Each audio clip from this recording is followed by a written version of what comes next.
Travel classes के YouTube channel पर आप सबका स्वागत है। अपना टॉपिक था बाध्यता के नियम। अपन ने बाध्यता के नियम पर आधारित दो टॉपिक के फर्स्ट और सेकंड पार्ट अपने पढ़ा दिया है। अब बाध्यता के नियम पर आधारित अपन कुछ क्वेश्चन कर रहे हैं। मैं यहाँ कुछ क्वेश्चन लिख रहा हूं। यदि 31P5 3 का गुणज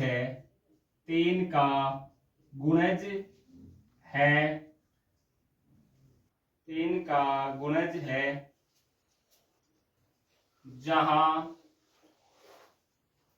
P दहाई का अंक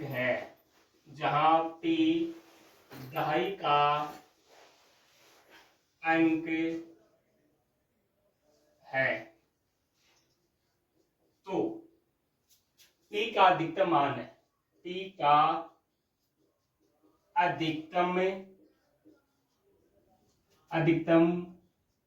मान है। ऑप्शन ए है 9, ऑप्शन बी है 3, ऑप्शन सी है 6, ऑप्शन डी है 5। अपना प्रश्न है, यदि 31P5 3 का गुणज है जहां P दहाई का अंक है, तो P का अधिकतम मान है। 3 का गुणज है, इसका अर्थ क्या हुआ? इसका अर्थ हुआ कि इस संख्या में 3 का पूरा भाग जाएगा। तो सॉल्यूशन देखना। 3 के भाजकता का नियम क्या था?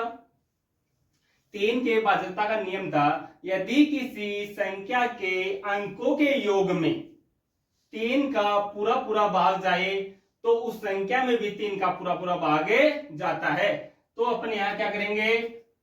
पहले इस संख्या के अंकों का योग करेंगे। 4 1 9 प्लस P। अपना योग आया कितना? 9 प्लस P। अब बोल रहा है 3 का गुणज, 3 के गुणज होते, इसका मतलब यहां पर क्या हो सकता है? 9 है, 9 में 3 का पूरा भाग जा रहा है, इसका मतलब यहां पर 0 हो सकता है, 3 हो सकता है, 6 हो सकता है, 9 हो सकता है। ये 4 अंक हो सकते हैं। लेकिन प्रश्न में साथ में बोला है कि P का अधिकतम मान है। P का अधिकतम मान, तो इनमें से अधिकतम मान क्या है? 9 है। तो इसका मतलब ऑप्शन कौन सा सही हुआ? Option A.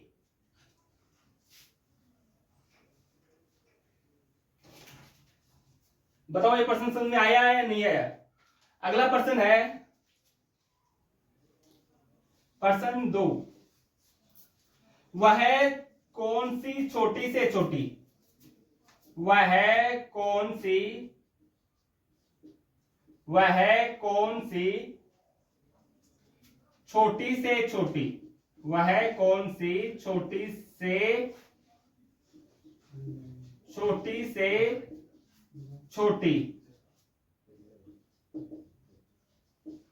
संख्या है? वह कौन सी छोटी से छोटी संख्या है जो 1 से 10 तक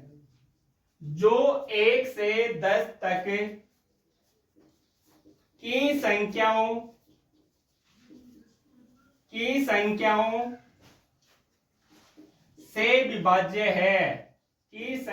से विभाज्य है। तो यहां ऑप्शन है ए 1680, बी ऑप्शन है 840, सी ऑप्शन है 2520 और डी ऑप्शन है 5040। अब यहां पर प्रश्न क्या बोल रहा है? वह कौन सी छोटी से छोटी संख्या है जो 1 से 10 तक की संख्याओं से विभाज्य है। इसका मतलब 1 से लगा करके 10 तक की संख्याओं का पूरा भाग जाना चाहिए। तो अपन देखते हैं 1 2 3 4 5 6 7 8 9 10। अपन जानते हैं कि एक का भाग सभी में जाएगा, इसलिए इसको जांच करने की जरूरत नहीं है।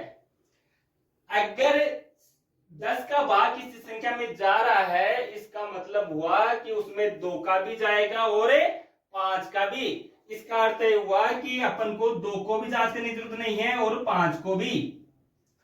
अगर किसी संख्या में 9 का पूरा पूरा भाग जा रहा है तो 3 का भी उसमें पूरा पूरा जाएगा, इसका मतलब इसको भी जांच नहीं करेंगे। इसी प्रकार से अगर 8 का जाएगा तो 4 का भी नहीं जाएगा। 6 के लिए 2 और 3 का होता है, 3 का इसमें, 2 का इसमें जाएगा, इसलिए इसको भी जांच नहीं करना। अगर प्रश्न आए कि 1 से 10 तक की संख्याओं का किस किस में भाग जाता है, तो अपन को केवल 7 8 9 और 10 से विभाज्य होनी चाहिए। तो अपन चेक करते हैं कि सबसे छोटी संख्या, छोटी से छोटी संख्या, यहां पर सबसे छोटी संख्या कौन सी है? 840। कौन सी है? 840।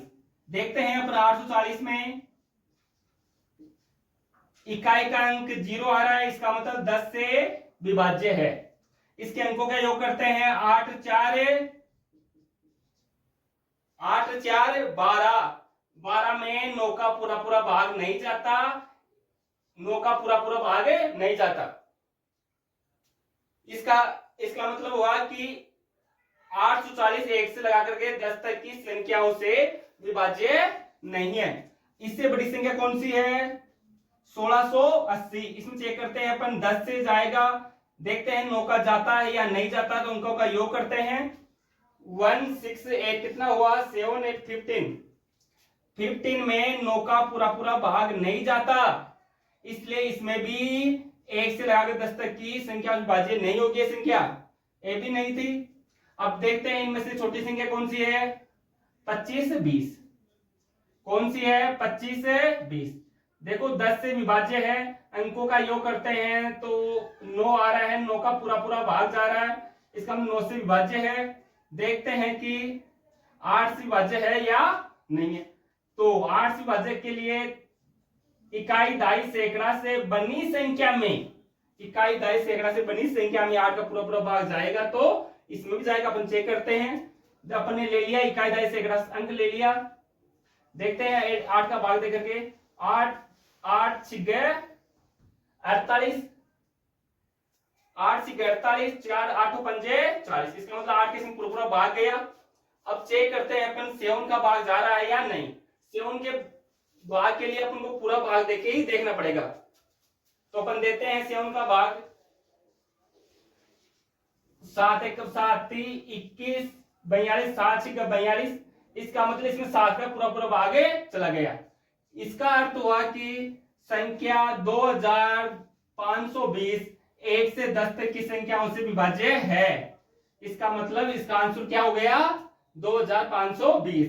एक संख्या इससे बड़ी है, इसको आप जांच करके देखना कि इसमें 1 से लगाकर 10 तक की संख्याओं का भाग जा रहा है या नहीं। वैसे इस प्रश्न में इसको जांच करने की जरूरत नहीं है, क्योंकि यह संख्या छोटी है और ये आंसर अपना आ गया।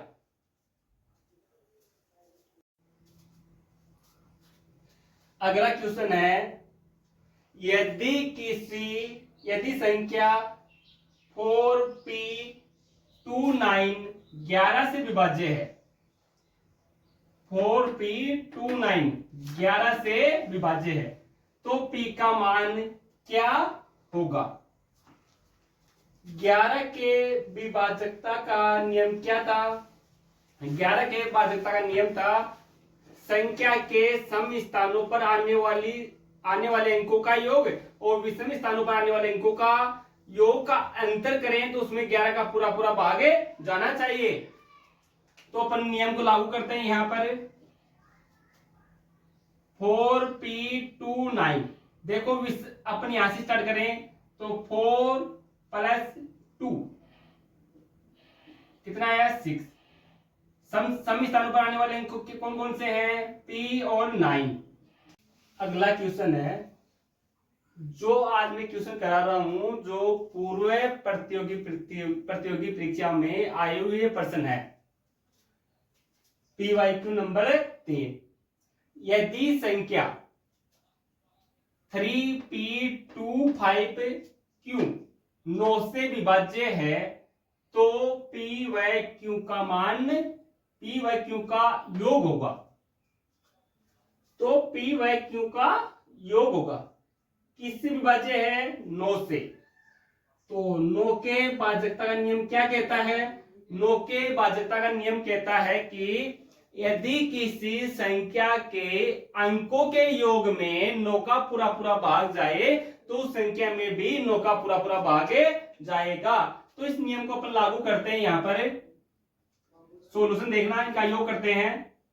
3 plus P plus 2 plus 5 plus Q बराबर देखना 3 2 5 10 10 प्लस P और Q 9 से विभाज्य है। इसमें 9 का पूरा पूरा भाग जाना चाहिए। इस संख्या में 9 का पूरा पूरा भाग जाना चाहिए। इसका मतलब है P प्लस Q का मान कितना होना चाहिए? 6 रखेंगे। P प्लस Q बराबर 6 रखा, 10 6 16, 16 में 9 का पूरा पूरा भाग नहीं जाता। इसका मतलब ऑप्शन सही नहीं होगा। 7 रखते हैं, 7 रखते हैं तो 10 7 17, 17 में 9 का पूरा पूरा भाग नहीं जाता, इसलिए ये भी ऑप्शन गलत है। अगला अपन रखते हैं अगला अंक 8 और 10 18, 18 में 9 का पूरा पूरा भाग जाता है, इसलिए ऑप्शन क्या होगा? सी ऑप्शन करेक्ट होगा। अगला क्वेश्चन है, यदि संख्या 4p29q 3 व 5 दोनों से विभाज्य है, कि दी गई संख्या 3 व 5 दोनों से विभाज्य है, तो P व Q का मान क्रम से होगा। P और Q का मान क्रम से होगा। देखो Q कहां पर आ रहा है? यहां पर आ रहा है। इसका मतलब इकाई का अंक है और बोल रहा है कि 3 और 5 दोनों का भाग जाना चाहिए। और आप जानते हो कि 5 का भाग जाने के लिए इकाई का अंक 0 या 5 होना जरूरी है। तो अपन देखते हैं कि किस ऑप्शन में 0 5 आ रहा है। यहां पर भी 0 5 है, यहाँ पर 0 है, यहाँ 5 है, यहाँ 0 है, यहाँ 5 है। इसका मतलब चारों ही ऑप्शन यहाँ पर करेक्ट हो रहे हैं।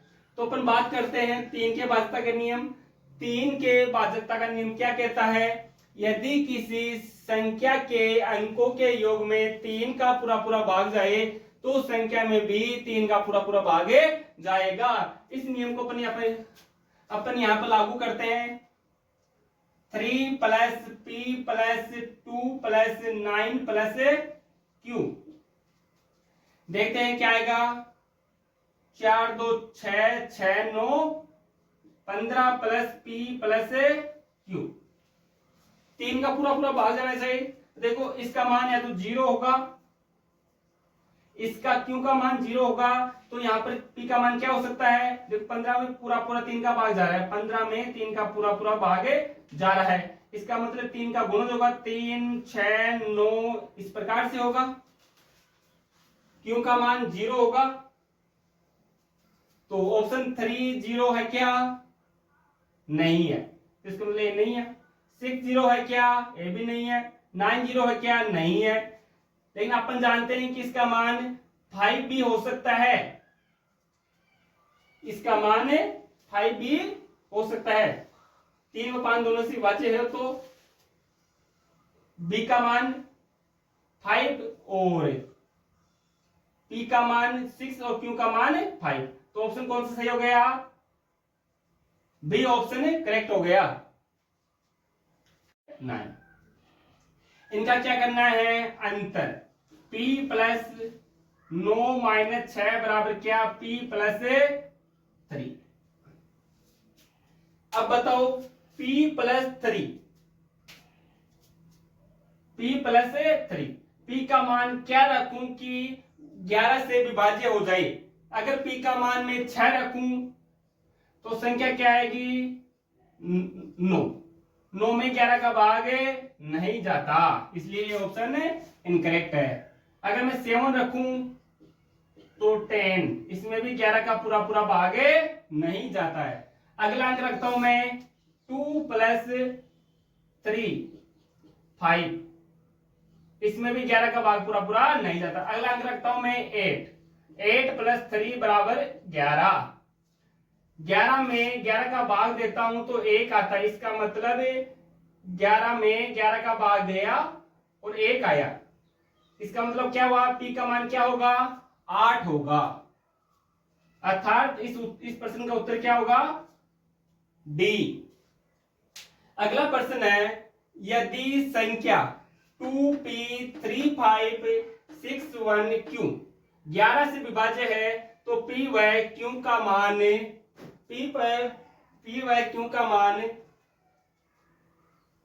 p व q का अंतर क्या होगा। देखो प्रश्न दोबारा 11 से विभाज्य क्या आ गया, 11 के बाद का नियम क्या कहता है, नियम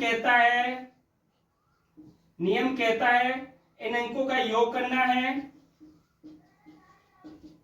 और साथ में p प्लस 5 प्लस 1 इनका योग करना है और अंतर करना है।